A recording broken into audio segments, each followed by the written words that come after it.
Read a great article this past week in Forbes on perfectionism. So I thought this would be a good topic for us to dive deep in. This is a topic that impacts every ages, children, teenagers, young adults, everybody. Okay. And so this is something that will really impact us negatively in our life if we don't really start to challenge it. So we're going to talk about, what it is, why it can be actually problematic. Why is it so difficult for people to kind of break out of it? What are the costs if we don't do anything different? What are the benefits if we start to change it?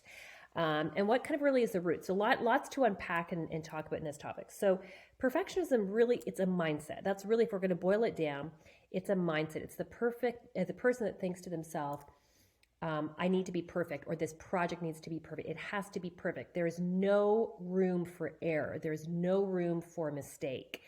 And because of that, it puts enormous amount of pressure on a person, enormous amount of pressure. For those of you who have read my book, The Three Chairs, I talk a lot about perfectionism in the book. That left chair, that person that is telling themselves, I'm okay if I achieve. I'm okay if I am perfect. Perfectionism sits in that left chair. Okay, so low self-esteem is highly correlated actually with perfectionism. And I often talk about, if you have low self-esteem, if you are struggling in terms of perfectionism, the emotion that you are almost guaranteed to experience, the cost, is anxiety.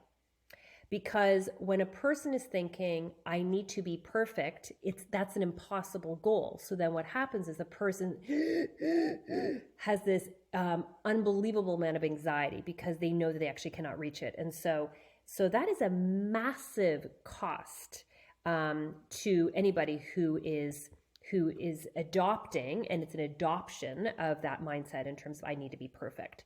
So let's just kind of unpack a little bit around what else are the costs, other than anxiety, because that's a huge cost. Because one of the things that's fascinating about human behavior is that a lot of times we want to kind of keep doing what we've always done, even though we know it doesn't work for us and it's not very good for us and we're miserable, but there's a draw for us to kind of keep doing with what we've always done. So if you have adopted that perfectionism mindset for a long time, even though you know it's not making you feel very good, you're going to be kind of drawn to it. And so to kind of help us get unstuck from that, it's really important that we highlight the cost if we don't do anything different.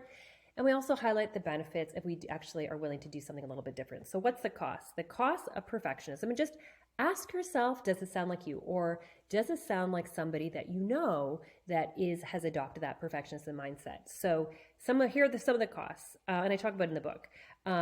Anxiety, for sure. Procrastination, because a lot of times what will happen is if somebody is thinking, I need to be perfect, and I know this can't be perfect, so then a lot of times what they'll do is they'll kind of put off a task. So I see that happen a lot. So there's a procrastination a lot of times goes with perfectionism. They're like besties, as I call them. The other one is just unhappy. They're unhappy. They're not fulfilled. There is a dissatisfaction that may or may not ring true to you.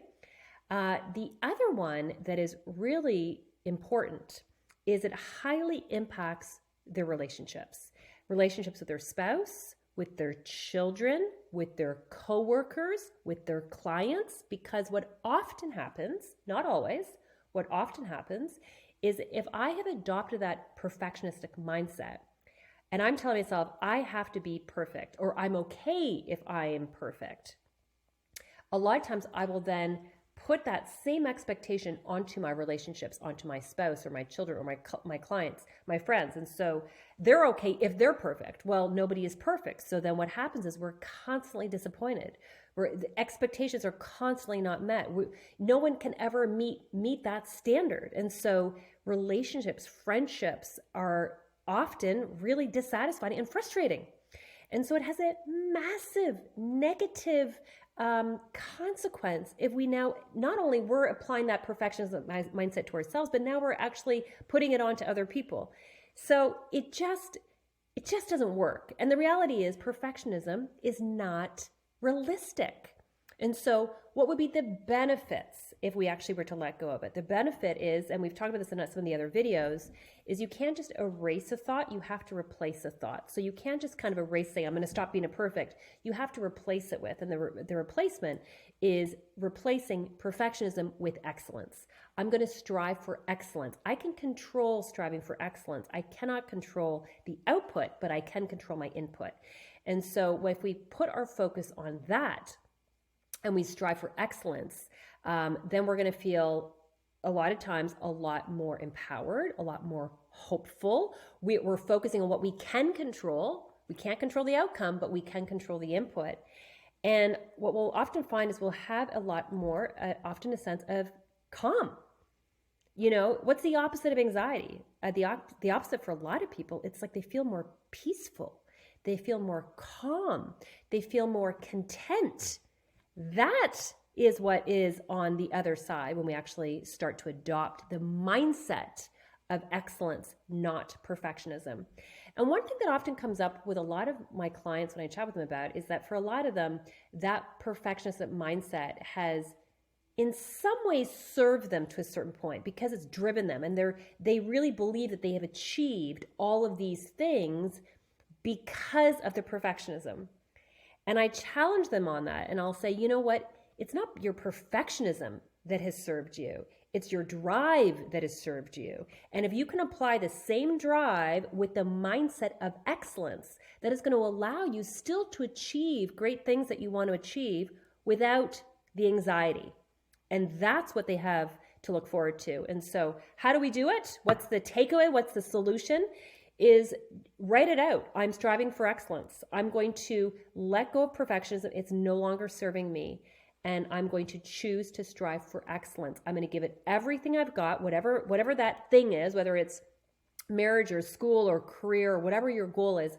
I'm going to give it everything I've got. I'm going to strive for excellence. I'm going to put my hand up and ask for help.